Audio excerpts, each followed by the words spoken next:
We are going to make a Lego robot move, just like how self-driving cars and robot vacuums do. I'm going to guide you step by step on how to do this. First, we'll explain the concepts like machine learning. Next, we'll go over how and what to set things up. Then we will teach the robot how to move. After we prepare the robot, we'll finally have the robot run on its own. 1. Machine learning and self-driving cars. Let's start with machine learning, which is teaching a computer to learn from experience. Imagine playing the game hot or cold, and you are looking for your favorite blanket that your mom just hid. As you get closer to your blanket, your mom says warm, or if you're moving away from it, she says cold. And as soon as you get real close, she will say hot. This goes on until you find your blanket. Now let's apply this to self-driving cars. A self-driving car can drive on its own without a driver. It uses machine learning to figure out which paths to use. The car will then learn from trial and error until it reaches its goal. We're going to get hands-on with both of these ideas using Lego parts in this video. 2. The setup. To start, we are going to need a brain. Lego provided a few options for this, like the Mindstorms or Spike learning kits. However, they have been discontinued recently. You may have to go online to find them. The reason we are using these kits is because they have a brain and motors. For Spike kits, Lego calls it the hub. This is basically a small computer. We want a small car with wheels that has 2 motors. I will link the GitHub example below that Lego had made for making basic cars with the Spike Prime kit. You will need a PC or laptop for the rest of the video, as we'll be downloading and using software for this project. Don't worry, it's free. First, install Visual Studio Code or VS Code from Microsoft. This is the same tool that professional software engineers use around the world. We'll be using this app to access the hub and edit our code. Now install an extension in VS Code called Lego Robotics BlocklyPy Commander. This will make it easier to talk to the hub from the computer. Then we need to install on the hub something called Pybricks. This is done by flashing a new operating system on the hub by following the instructions on their website, Pybricks.com. The link to the website will be provided below. They also provide a way to put everything back the way it is. You can get this setup working without Pybricks, but it is a bit more involved and more complicated, so we won't be covering that in this video. Now, you are ready to program your robot. We will provide our code with a link to GitHub in the description below so that you can get started right away.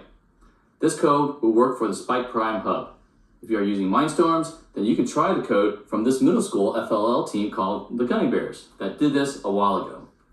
We will provide a link to their code as well. 3. Teaching the robot to move. This step will train the robot to move on a certain path. It has taken advantage of a built-in sensor called the gyro sensor located in the hub. The hub also has sensors watching the motors and can measure how far it is moving. This step is to get that information while that robot is moving. If you are using our code and set up, then follow these steps. In VS Code, in the Commander extension, connect to your hub by finding and clicking on your hub name under Devices. Navigate to the Pybricks streaming data log file, then press the compile and upload link in the top left. Go to the Terminal tab. Press the button with an arrow pointing to the right of the big button if you're on the side nearest to the big button on your robot. Now move the robot by hand. For data logging, once you start the program, you will see an S on the hub. Press the right button to start recording, and you will see an R on the hub.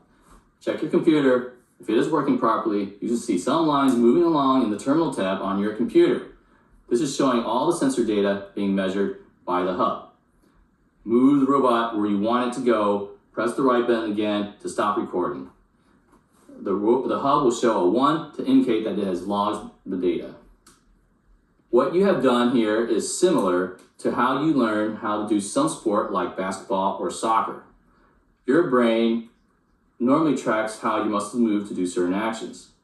You are doing the same thing here with the robot, except we get to see how the robot is recording this information in real time. Preparing the data. Once you are done moving the robot, go to VS Code and look at the stream data graph on the bottom terminal called data log. Look for the icon button that looks like a file next to the trash can in the terminal's top right. Hover over it and it should say Open Data Log CSV. Click it.